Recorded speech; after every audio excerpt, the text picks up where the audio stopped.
Good morning students. आपकी BA part third year की classes हैं पॉलिटिकल साइंस की, और आपका टॉपिक जो पिछली कक्षा में हमने बेंथम पढ़ाया था, तो बेंथम के उपयोगितावादी दर्शन में आपको ये पूरी तरह से बताया था कि बेंथम का जो उपयोगितावादी सिद्धांत है, उस उपयोगितावादी सिद्धांत को उसने सुखवादी दर्शन पर आधारित किया है। किस प्रकार से जो बेंथम ये मानता है कि व्यक्ति के जीवन में जो भौतिक सुख यानी भौतिक आनंद की प्राप्ति उसका परम ध्येय है, उसका मुख्य उद्देश्य उसके जीवन में सुख की प्राप्ति है, और इसी सुखवादी आधार पर उसने अपने उपयोगितावादी सिद्धांत को प्रतिपादित किया है कि किस प्रकार से जो उसके उपयोगितावाद का प्रमुख आधार है भौतिकवादी सुख, और उसने इस अपने सिद्धांत को संख्यात्मक आधार पर उसने इसका प्रमुख आधार माना है कि बेंथम ये मानता है कि उपयोगितावाद का मुख्य आधार है अधिकतम व्यक्तियों का अधिकतम सुख, और उसने इसी सिद्धांत को जो है प्रतिपादित किया कि जो सुख अधिक से अधिक व्यक्तियों को उसकी आनंद की प्राप्ति हो, वही क्या है वास्तव में उसे ही उसने उपयोगितावाद का आधार माना है कि उसके उपयोगितावाद का मुख्य आधार है अधिकतम व्यक्तियों का अधिकतम सुख, और राज्य की उपयोगिता की कसौटी भी उसने इसी आधार पर मानी है कि राज्य की उपयोगिता भी जो है इसी कार्य से, इसी प्रयोजन से सिद्ध होती है कि राज्य का वही कार्य श्रेष्ठ है और राज्य को वही कार्य करने चाहिए जिससे अधिक व्यक्तियों की जो है सुख में वृद्धि हो। तो इस प्रकार बेंथम के उपयोगितावाद का मुख्य आधार है अधिकतम व्यक्तियों का अधिकतम सुख, और पिछली कक्षा में ये स्पष्ट आपको किया था कि बेंथम ने जो हमारे परंपरागत सिद्धांत हैं, जो हमारे धर्मशास्त्र हैं, जो हमारे नीति शास्त्र है, वो क्या करता है, नैतिकता की बात करता है कि व्यक्ति के जीवन में नैतिकता का मुख्य स्थान है, और हमारे धर्मशास्त्र जो व्यक्ति के जीवन को नीतिगत आधार पर ही उसके जीवन को संचालित करने पर बल देते हैं कि हमारे धर्मशास्त्रों में भी यही बताया गया है कि व्यक्ति के जीवन में नीति का, नैतिकता का मुख्य आधार है, और उसका जीवन इन नैतिक नियमों के आधार पर ही संचालित होता है, जिसका कि बेंथम ने पूर्णतः खंडन किया, और उसने अपने सिद्धांत में ये प्रतिपादित किया कि जो हमारे परंपरागत जो हमारे सिद्धांत हैं, जो कि नैतिक नियमों की तरफ व्यक्ति को आकर्षित करते हैं और व्यक्ति के जीवन में नैतिक नियमों को ही महत्वपूर्ण स्थान देते हैं, उसके विपरीत बेंथम ने अपने उपयोगितावादी दर्शन में इन सिद्धांतों का पूरी तरह से खंडन किया, और उसने ये बताया कि व्यक्ति के जीवन में भौतिक सुख, इंद्रिय सुख जो है बहुत ही महत्वपूर्ण इसका स्थान है, और उसने इन नैतिक मान्यताओं का जो खंडन करते हुए अपने उपयोगितावादी सिद्धांत को सुखवादी दर्शन पर प्रतिपादित किया। बेंथम का ये मानना है कि व्यक्ति के जीवन में, व्यक्ति का जीवन उसका प्रमुख कथन है कि व्यक्ति का जो जीवन है उसके दुख और सुख, व्यक्ति के जीवन में दुख और सुख दो स्वामी होते हैं, और व्यक्ति इन्हीं सुख और दुख के इसमें ही व्यक्ति का पूरा जीवन जो है व्यतीत होता है। तो बेंथम का ये प्रमुख कथन है कि सुख और दुख व्यक्ति के मुख्य रूप से दो स्वामी हैं, और बेंथम इन्हीं स्वामियों के अधीन रहते हुए कहता है कि व्यक्ति का जीवन पूरी तरह से इन्हीं सुख और दुख दो जो इसके जीवन के स्वामी हैं, और इन्हीं के अधीन रहते हुए व्यक्ति अपने जीवन को जो है व्यतीत करता है। तो इस प्रकार बेंथम का जो उपयोगितावादी चिंतन है वो एक अलग तरह से जो है उसने अपने सिद्धांत को भौतिकता पर आधारित किया, नैतिक नियमों का खंडन करते हुए उसने अपने सुखवादी दर्शन पर अपने इस सिद्धांत को प्रतिपादित करते हुए नैतिक मान्यताओं का पूर्णतः खंडन किया, और ये प्रतिपादित किया कि जो हमारे नैतिक नियम है वो जो है व्यक्ति के जीवन में भौतिकता नहीं, भौतिक सुख से उसे दूर करते हैं, और उसने ये बताया इन नियमों के विपरीत उसने अपने सुखवादी दर्शन पर आधारित इस उपयोगितावादी सिद्धांत को प्रतिपादित किया। तो देखिए इस प्रकार बेंथम जो है उसका प्रमुख कथन हम देखते हैं कि उसने ये बताया कि प्रकृति ने मानव को सुख दुख नामक दो प्रभुत्व स्वामियों के शासन में रखा है। तो देखिए बेंथम ने एक उसका प्रमुख कथन है, उसके बारे में हम देखते हैं कि बेंथम ने ये कहा है कि बेंथम का प्रमुख कथन है कि प्रकृति ने मानव को सुख दुख नामक प्रकृति ने मानव को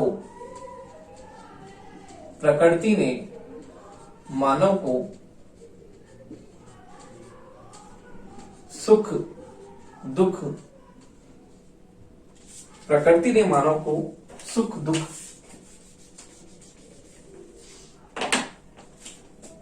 प्रकृति ने मानव को सुख दुख नामक दो स्वामियों की प्रकृति ने मानव को प्रकृति ने मानव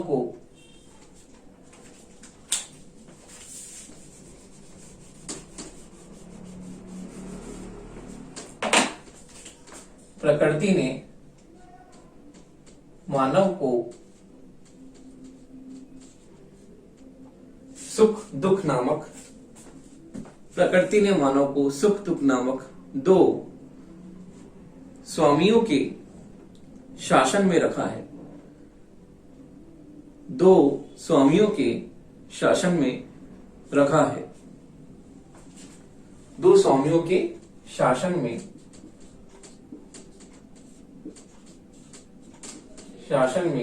रखा है। और भी है आगे कथन, दो स्वामियों के शासन में रखा है। और ये जो है, ये दो स्वामी जो हैं वो ये तय करते हैं कि हमें क्या करना चाहिए और हम क्या करेंगे। तो देखिए, व्यक्ति का जो जीवन है वो बेंथम ये मानता है कि प्रकृति ने मानव को सुख दुख नामक दो प्रभुत्व स्वामियों के शासन में रखा है। दो प्रभुत्व स्वामियों के शासन में रखा है कि व्यक्ति का जीवन सुख और दुख नामक, व्यक्ति के जीवन के दो मालिक हैं, सुख और दुख, और व्यक्ति का जीवन इन्हीं स्वामियों के अधीन उसका जीवन संचालित होता है। और यही ये तय करते हैं कि व्यक्ति अपने जीवन में क्या करेगा, अर्थात व्यक्ति को क्या करना चाहिए और व्यक्ति अगले अपने जीवन में क्या करेगा भविष्य में। तो वो यही सुख और दुख जो प्रमुख रूप से दो स्वामी हैं, यही ये तय करते हैं कि व्यक्ति अपने जीवन में आने वाले समय में उसे क्या करना चाहिए और वो क्या करेगा। तो बेंथम इस कथन से ये प्रतिपादित करना चाहता है कि सुख और दुख जो है व्यक्ति के जीवन में महत्वपूर्ण स्थान रखते हैं और व्यक्ति का जीवन जो है इन्हीं स्वामियों के अधीन रहते हुए उसका जीवन इन्हीं से संचालित होता है। और यही ये तय करते हैं कि व्यक्ति का जीवन आगे आने वाले समय में वो क्या करेगा, उसे क्या करना चाहिए।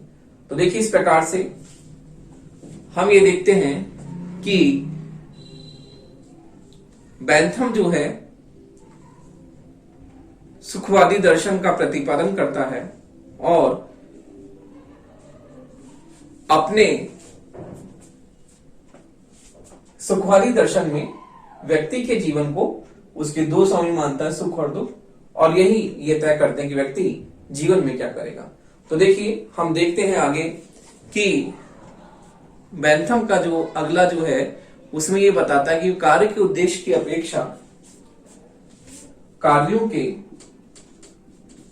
उद्देश्य की अपेक्षा कार्यों के उद्देश्य की अपेक्षा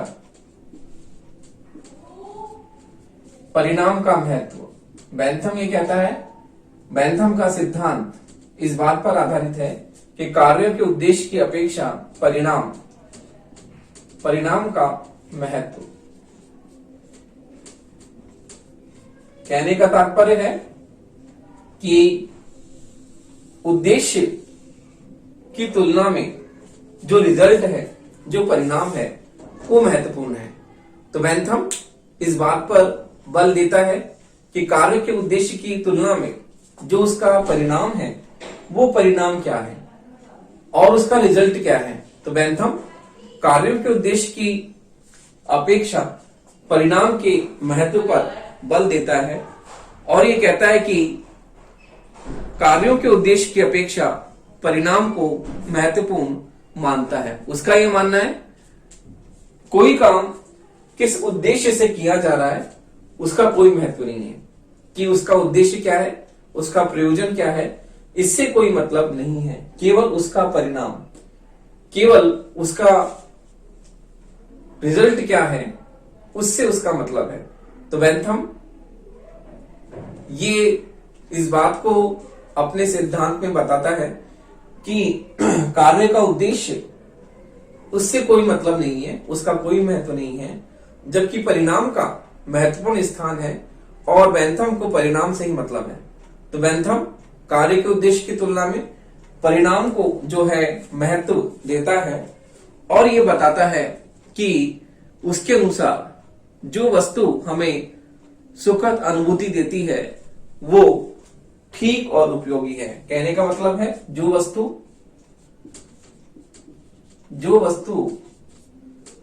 सुख की अनुभूति देती है, सुख की अनुभूति देती है वह ठीक और उपयोगी है, वो ठीक और उपयोगी है। और जो दुख की अनुभूति देती है, जो दुख की अनुभूति देती है, जो दुख की अनुभूति देती है वह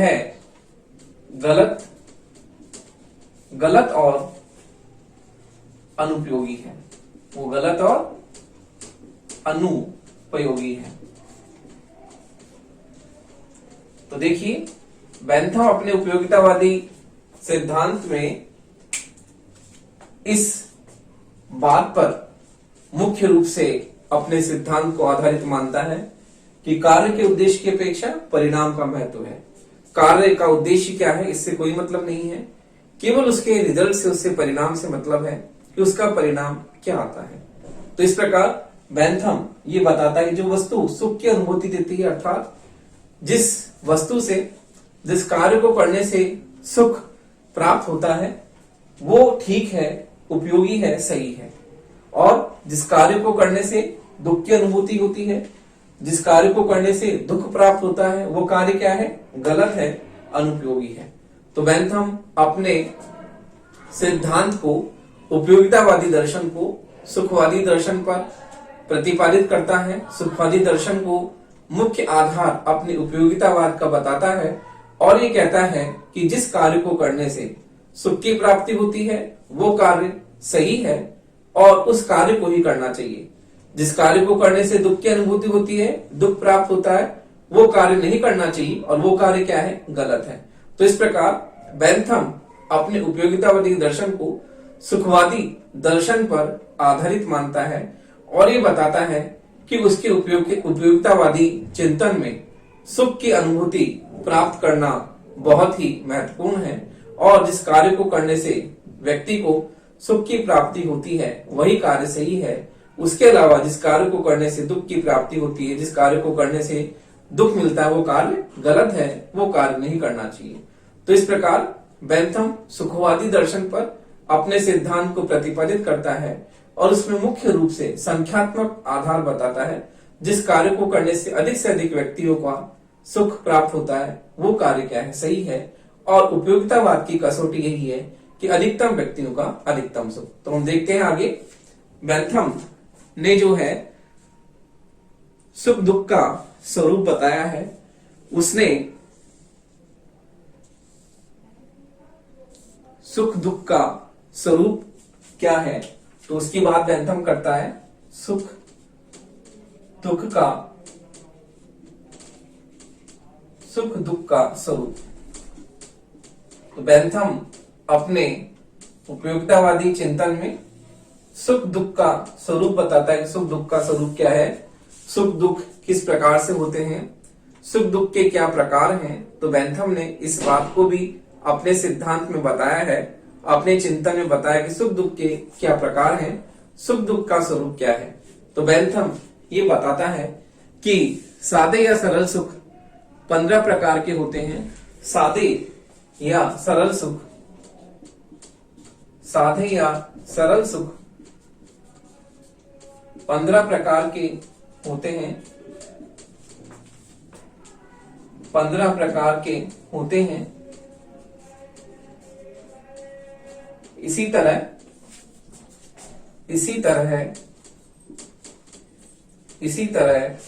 सादे, इसी तरह सादे दुख, इसी तरह सादे दुख केवल 11 प्रकार के होते हैं, केवल 11 प्रकार के होते हैं। तो देखिए बेंथम ने सुख दुख के स्वरूप बताए हैं और उसने ये बताया कि सुख दुख का स्वरूप क्या है। सुख दुख में वो ये बात करता है कि इसको कैसे निर्धारित किया जाता है और इसका बेंथम ने बहुत ही वैज्ञानिक ढंग से उसने इसका विशद विवेचन किया है कि सुख दुख का किस प्रकार से इनको जो है वो अपने उपयोगितावादी सिद्धांत में इनका किस प्रकार से वो अपने सिद्धांत में सुख दुख के प्रकार बताता है। और ये उसने बहुत ही मुख्य तरह से बताया है कि इसका निर्धारण कैसे किया जाए कि व्यक्ति को किस चीज से सुख की प्राप्ति होती है, किस चीज से दुख की प्राप्ति होती है। तो ये निर्धारित करना बहुत ही कठिन कार्य है कि सुख दुख को किस प्रकार से निर्धारित किया जाए।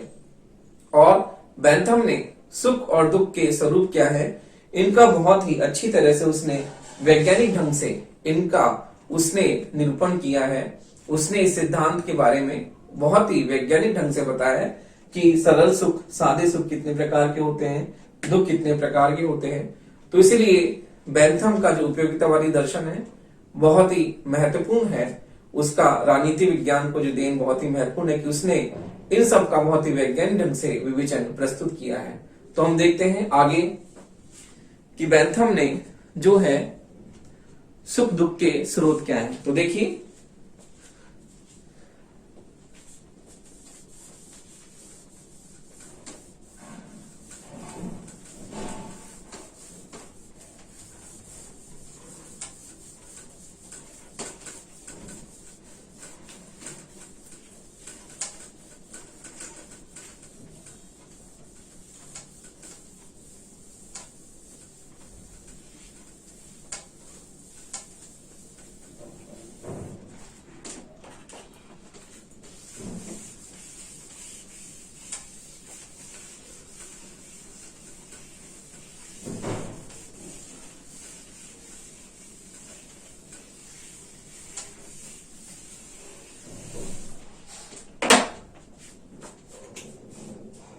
सुख दुख के स्रोत, सुख दुख के स्रोत।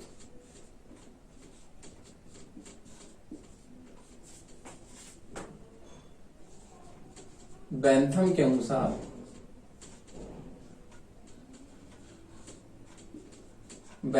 अनुसार सुख दुख के स्रोत, बेंथम के अनुसार सुख दुख के स्रोत क्या है। तो देखिए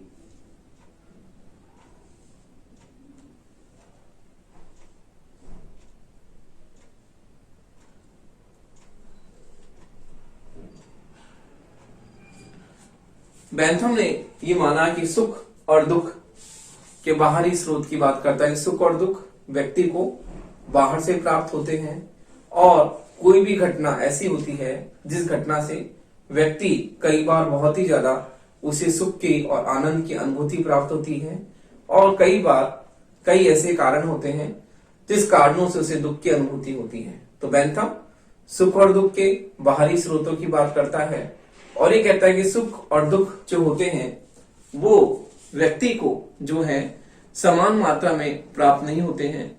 और ये मानता है कि बेंथम के अनुसार मनुष्य की संवेदनशीलता 22 चीजों से प्रभावित होती है। तो बेंथम ये बताता है, बेंथम के अनुसार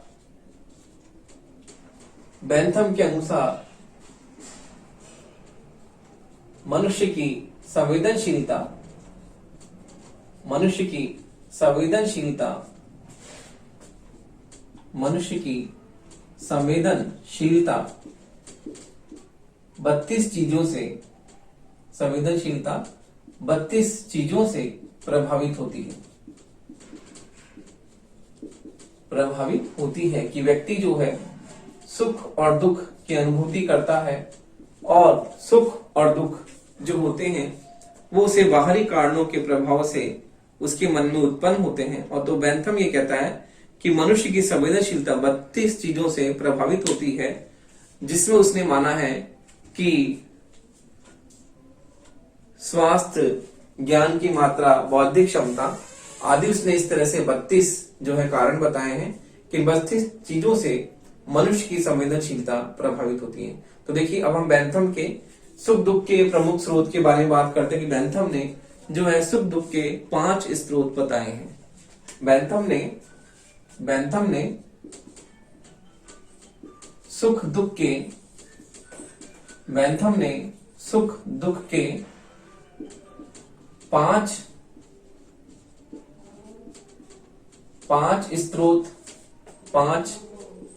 स्रोत बताए हैं। 5 स्रोत बताए हैं जो निम्न है। बेंथम ने सुख दुख के 5 स्रोत बताए हैं जो कि निम्न है। तो देखिए बेंथम के अनुसार सुख दुख के 5 स्रोत हैं जो कि उसने किस प्रकार से बताए हैं। तो देखिए बेंथम के अनुसार सुख दुख का पहला स्रोत है प्राकृतिक। पहला बताया उसने प्राकृतिक। सुख दुख का पहला स्रोत क्या है? प्राकृतिक। वो बताता है कि कोई भी प्राकृतिक घटनाएं के कारण व्यक्ति को प्राकृतिक सुख और दुख की प्राप्ति होती है। उसका मानना है कि प्राकृतिक घटनाओं के कारण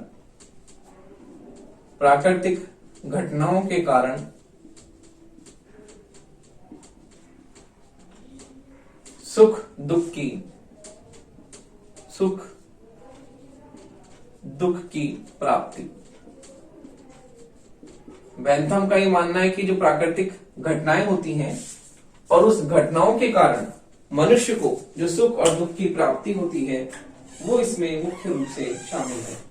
बेंथम पहले स्रोत में बताते हैं कि प्राकृतिक घटनाओं के कारण जो मनुष्य को सुख दुख की प्राप्ति होती है वो उसमें शामिल करता है कि प्राकृतिक घटनाएं जैसे ओलावृष्टि है, जिस प्रकार से बारिश का होना है, भूस्खलन होना है, ज्वार भाटा है, जो प्राकृतिक घटनाओं से मनुष्य को सुख दुख की प्राप्ति होती है उसके बारे में उसने बताया है। अगला है राजनीतिक अथवा कानूनी। राजनीतिक अथवा कानूनी। दूसरा है राजनीतिक अथवा कानूनी।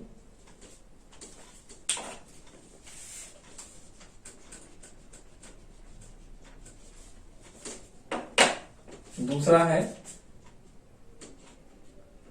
राजनीतिक अथवा कानूनी। इसमें बेंथम मानता है कि किसी भी राजनीतिक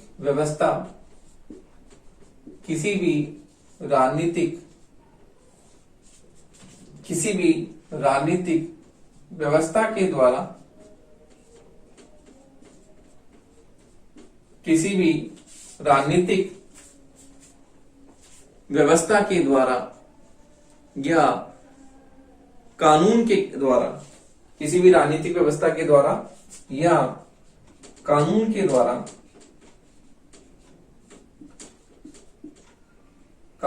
द्वारा सुख दुख की, या कानून के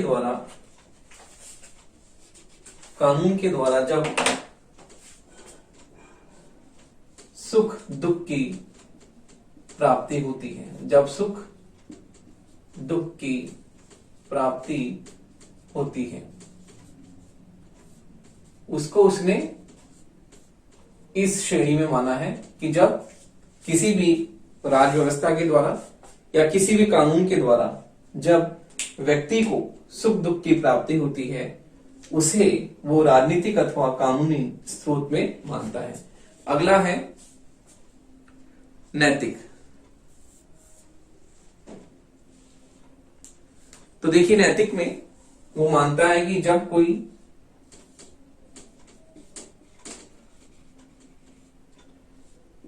कोई सुख या दुख, जब कोई सुख या दुख, जब कोई सुख या दुख नैतिक दृष्टि से गलत काम, नैतिक दृष्टि से गलत काम करने पर,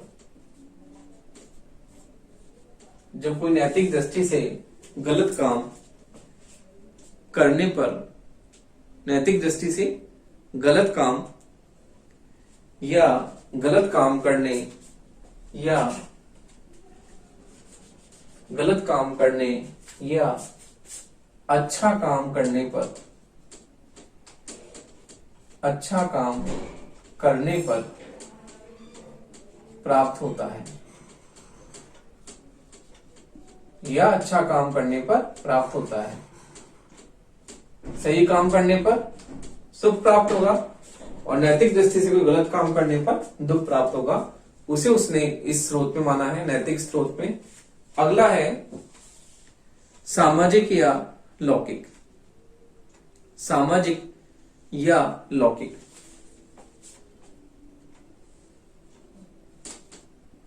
सामाजिक या लौकिक, इसमें बेंथम मानता है जब कोई कार्य करने से, जब कोई कार्य करने से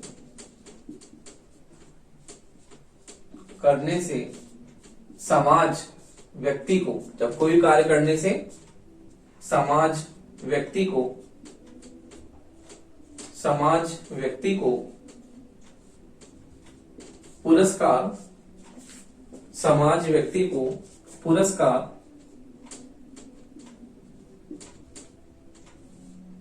या दंड देता है, पुरस्कार या दंड देता है, पुरस्कार या दंड देता है,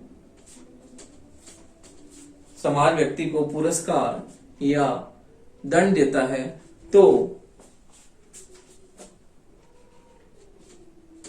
इस सुख दुख की प्राप्ति होती है। तो इस सुख दुख की प्राप्ति होती है।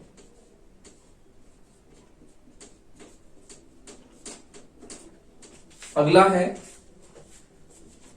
धार्मिक। तो देखिए, धार्मिक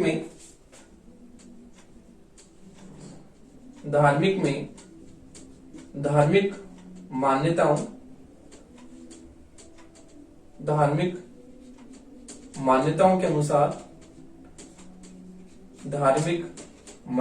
के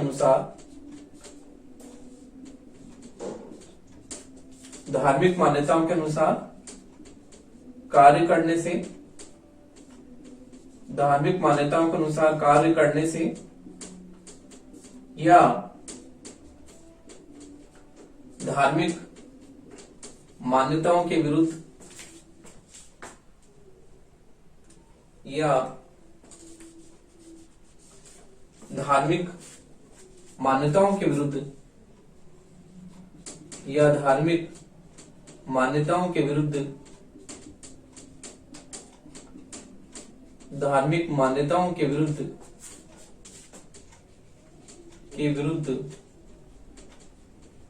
कार्य करने से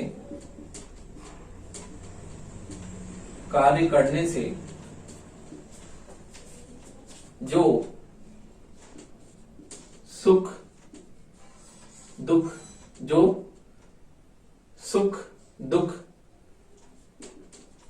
प्राप्त होता है, जो सुख दुख प्राप्त होता है। तो देखिए बेंथम ने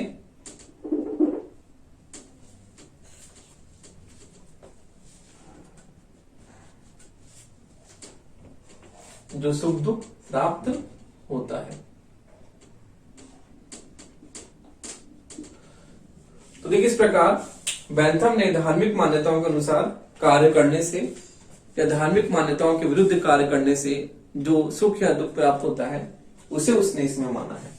तो इस प्रकार बेंथम ने सुख दुख के 5 स्रोत बताए हैं, जो कि आपकी परीक्षाओं में कई बार 2 नंबर का प्रश्न भी आता है कि बेंथम के अनुसार सुख दुख के कोई 2 स्रोत बताइए, और कई बार 5 नंबर का प्रश्न भी आता है कि बेंथम के अनुसार जो उसने सुख दुख के 5 स्रोत बताए हैं उसके बारे में आप बताइए।